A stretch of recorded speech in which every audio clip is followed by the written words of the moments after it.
Bonjour à tous. Aujourd'hui, je vous fais une petite mise à jour concernant l'écriture de mon livre. Je vais parler de ce projet d'écriture pour la première fois il y a plusieurs mois et j'avais fait une vidéo dans laquelle je parlais à la fin, et tout à la fin de cette vidéo, du projet d'écriture d'un livre qui serait consacré en partie, pas uniquement, mais en partie au MGTOW. Cette vidéo a été supprimée par YouTube, je l'ai re-uploadée sur Dailymotion et cette vidéo est aujourd'hui ma vidéo de présentation de ma page Patreon. Vous pouvez aller jeter un coup d'œil pour ceux qui ne connaissent pas cette vidéo, elle sera dans la description de la vidéo, dans la description de cette vidéo. En cliquant dessus, vous irez sur la page Patreon. C'est une vidéo qui est accessible, qui est en libre accès. Vous n'aurez pas à payer pour la consulter. Pour tous ceux qui râlent, ouais, l'observateur, ton Patreon, 7 $, c'est trop. Bon, celle-ci est accessible gratuitement. Donc allez-y et jetez un coup d'œil pour vous rafraîchir un peu la mémoire. Donc aujourd'hui, j'en suis à une centaine de pages. Le livre final fera 250 pages, entre 230 et 250 pages, et j'ai produit à ce stade un manuscrit de 100 pages.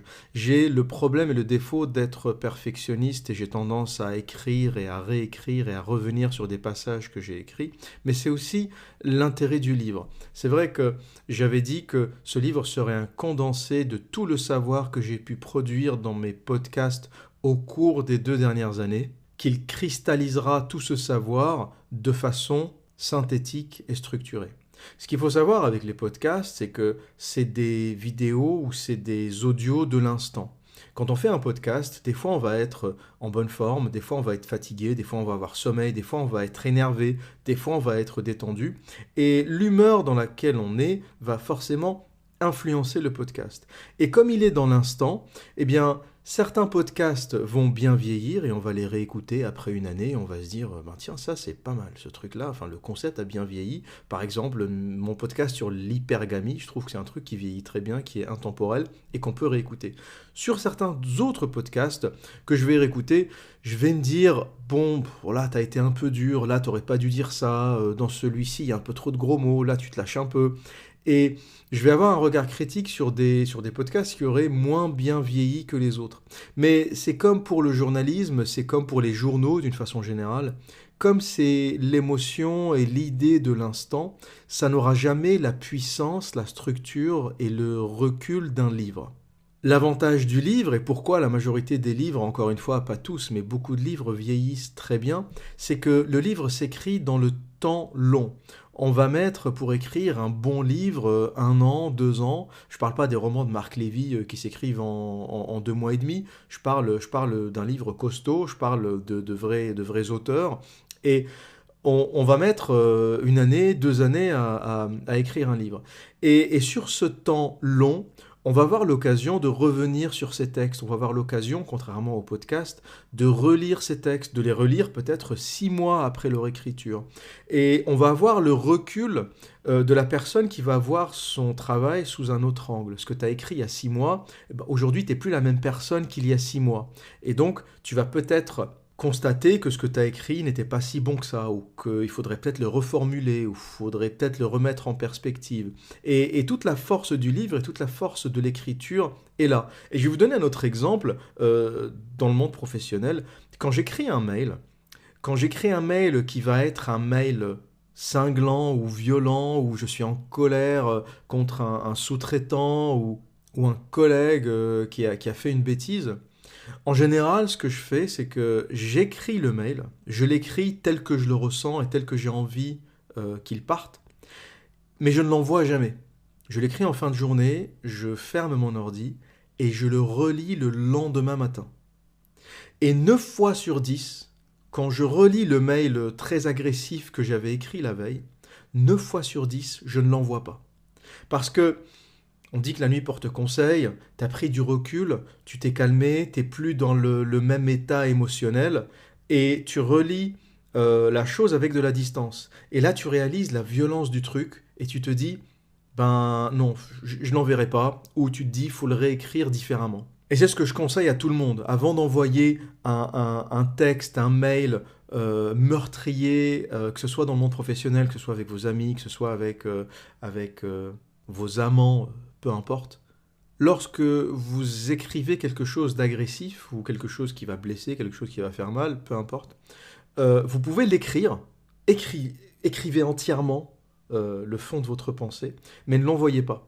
Et laissez passer une nuit, minimum. Je pense que c'est le minimum. Si vraiment on ne peut pas attendre, laissez passer quelques heures, mais en général, la nuit porte vraiment conseil. Il faut laisser passer une nuit.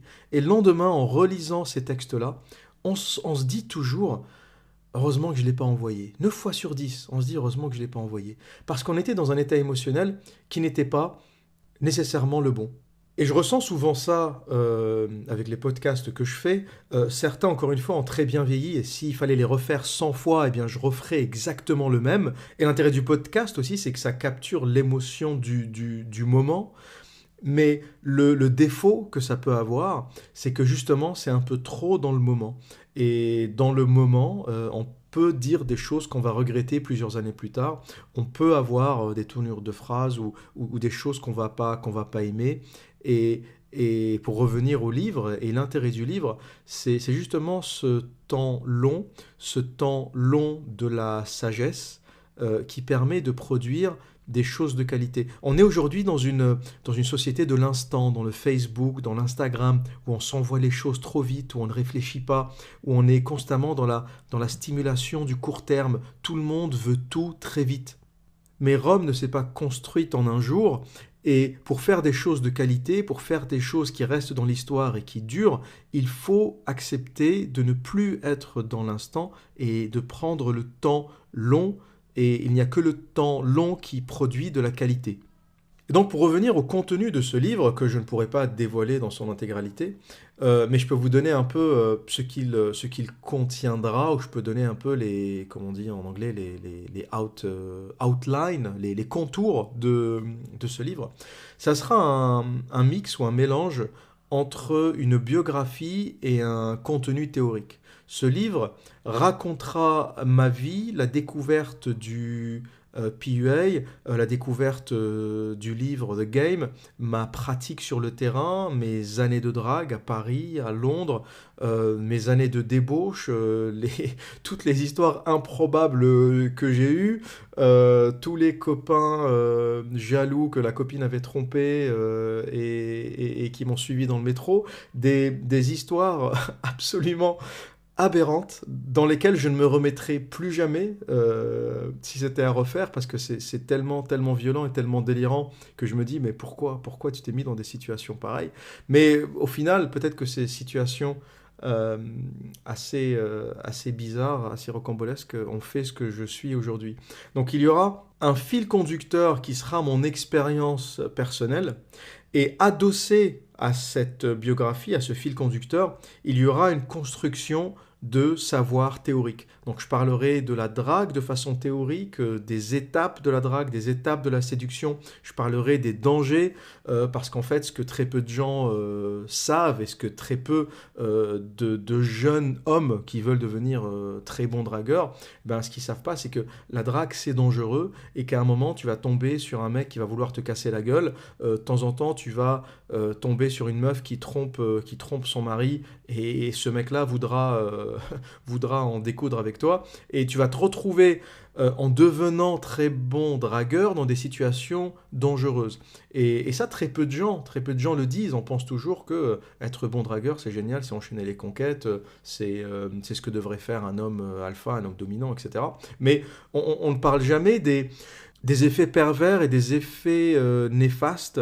On ne parle jamais de l'addiction, et c'est quelque chose dont je parlerai dans le livre et qui est très important. C'est un cercle vicieux dont on ne sort jamais. À chaque fois, à chaque étape, on a envie de retrouver l'adrénaline du début, l'adrénaline, les premiers instants où on parle à la fille, les premiers instants où on flirte avec elle, le premier moment où on la met dans son lit, et on a envie constamment de répéter cela. Et dès qu'on est dans une relation stable, ça nous manque.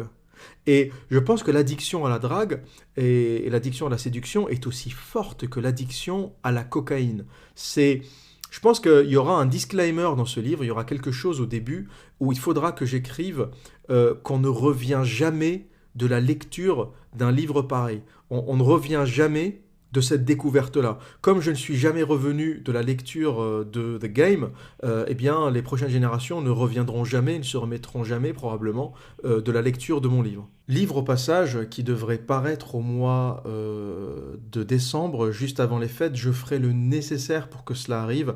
Il se peut que je rate le coche et que le livre demande plus d'écriture, que le premier manuscrit mette plus de temps à être imprimé, que je mette plus de temps à le corriger, que je mette plus de temps à le peaufiner.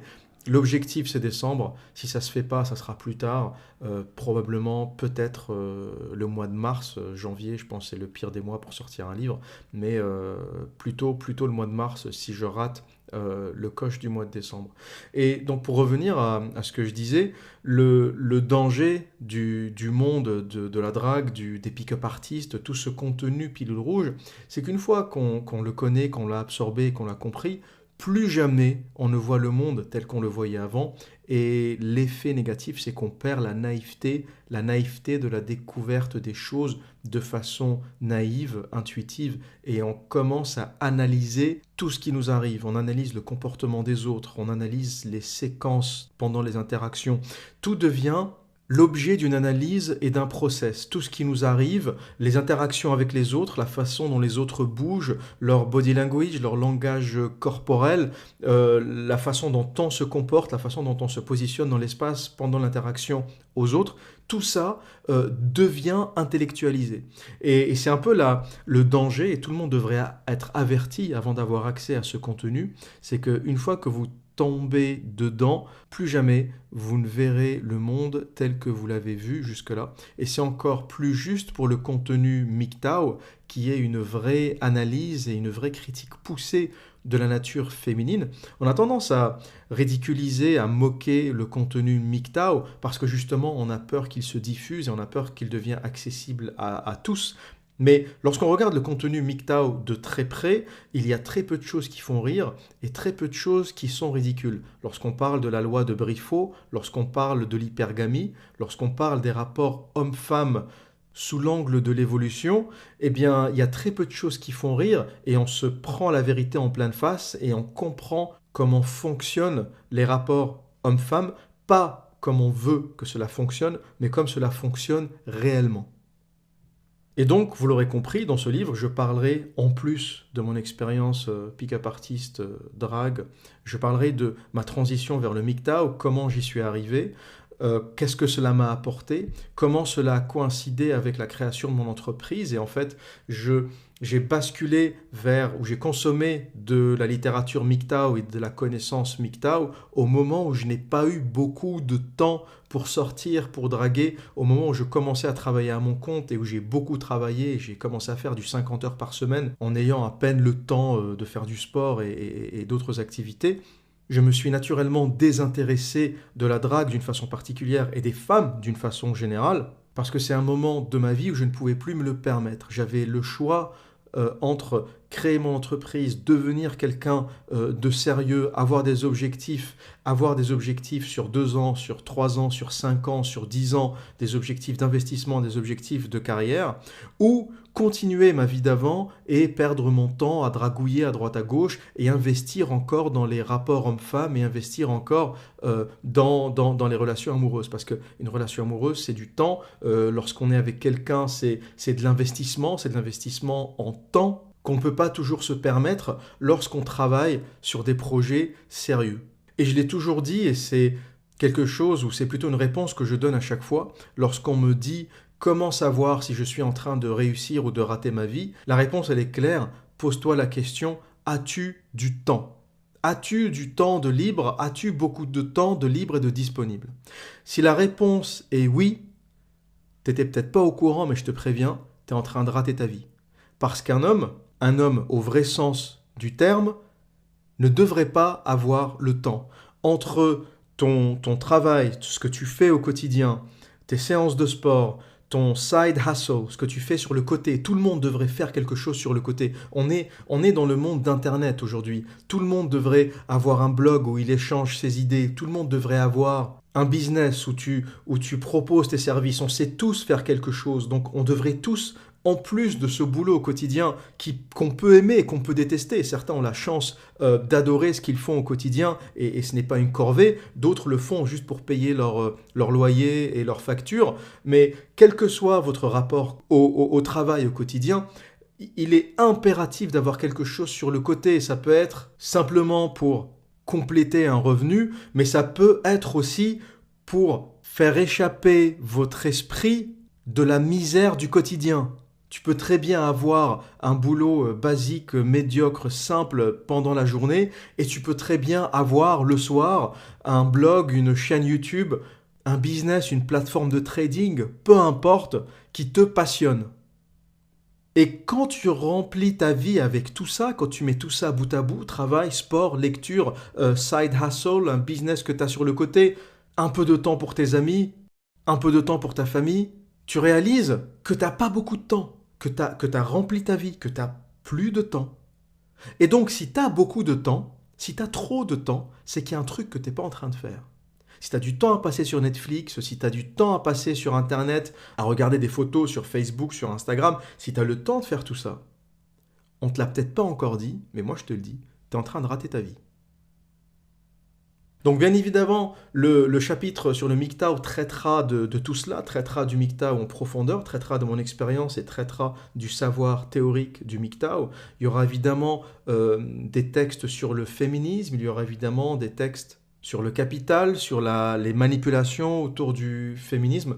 Donc c'est un projet très très ambitieux de par le nombre de sujets que cela traite et c'est vraiment un projet que j'ai à cœur de mener à bien et j'ai enfin trouvé la discipline pour le faire parce que le plus dur dans l'écriture c'est de trouver la discipline. C'est un exercice solitaire, il n'y a personne qui me force à écrire, j'ai pas un éditeur derrière le dos qui me dit faut que tu aies fini d'écrire pour telle date et du coup quand tu es dans cette liberté là, forcément tu as la liberté d'écrire ce que tu veux parce qu'un éditeur ne me laisserait jamais écrire sur du MGTOW et c'est certainement un livre que je ferai en auto-édition, que j'éditerai moi-même. Encore une fois, on est dans le monde d'Internet et d'Amazon et on n'a plus vraiment besoin d'éditeurs. Mais l'inconvénient de cette liberté, c'est que on a la liberté de travailler quand on veut et comme on veut, et c'est dur de trouver la discipline, de se dire, ben là, il est samedi matin, je vais me lever, je vais m'asseoir et je vais travailler, je vais écrire pendant 4 heures. C'est quelque chose que j'ai eu du mal à faire, mais que j'ai finalement réussi à faire dernièrement, et je me bloque tous les samedis matins systématiquement, qu'il pleuve, qu'il neige, qu'il vente, que j'ai des rendez-vous, que je sois fatigué ou que j'ai pas assez dormi la veille, j'écris. J'écris et c'est comme ça que j'arrive à faire progresser ce livre beaucoup plus rapidement dernièrement. Et c'est pour ça que je me suis fixé, peut-être l'objectif est réaliste de le publier au mois de décembre, parce que même quand le manuscrit est écrit et même quand j'ai posé sur le papier 200-250 pages d'écriture, derrière il y a la relecture, il y a la correction, il y a l'impression du premier manuscrit, du premier exemplaire sur papier où il y aura encore relecture, il y aura le travail sur la couverture qu'il faudra certainement que je sous-traite. Alors j'ai des capacités pour produire quelque chose sur Photoshop, mais je pense qu'il y a des graphistes qui font ça beaucoup mieux que moi et qu'il faudra que je trouve quelqu'un, même si je lui donne les idées initiales, qui arrive à me faire une couverture digne de ce nom. Donc même une fois que c'est écrit, et même si c'est vraiment écrit et fini pour le mois de novembre ou pour le mois de décembre, il y aura encore beaucoup de travail derrière, de correction, de mise en forme. J'ai surtout pas envie de publier un livre avec des fautes d'orthographe, avec, je pense que le pire qu'on puisse vous faire, et j'ai vu des remarques sur Amazon, sur des livres que des mecs ont publiés en auto-édition, et le pire, c'est t'ouvres un commentaire Amazon et tu vois les gens te dire c'est bourré de fautes d'orthographe, c'est franchement ça tue la grandeur du livre parce que même si les idées sont excellentes, les gens vont commencer à te tacler sur les fautes d'orthographe ou sur les fautes de mise en forme ou les erreurs de mise en forme. Donc c'est vraiment la dernière chose que je souhaite et je le relirai et je le ferai relire autant de fois qu'il le faudra pour être sûr que la forme soit parfaite. Je travaille sur le contenu et ça me revient entièrement, mais il faut aussi que la forme soit aussi parfaite que le fond. Voilà pour cette mise à jour. N'hésitez pas à checker en bas de cette vidéo les liens vers mon Patreon, vers mon Facebook, vers mon Twitter. N'hésitez pas à me laisser des messages en bas de cette vidéo. Et aussi, je le dis rarement, je ne le dis presque jamais, n'hésitez pas à vous abonner à cette chaîne. Si vous la regardez en cachette depuis des mois, eh bien c'est peut-être le moment pour cliquer sur le bouton s'abonner et le moment de cliquer sur la petite cloche aussi à côté. Donc faites pas les radins, abonnez-vous et c'est gratuit.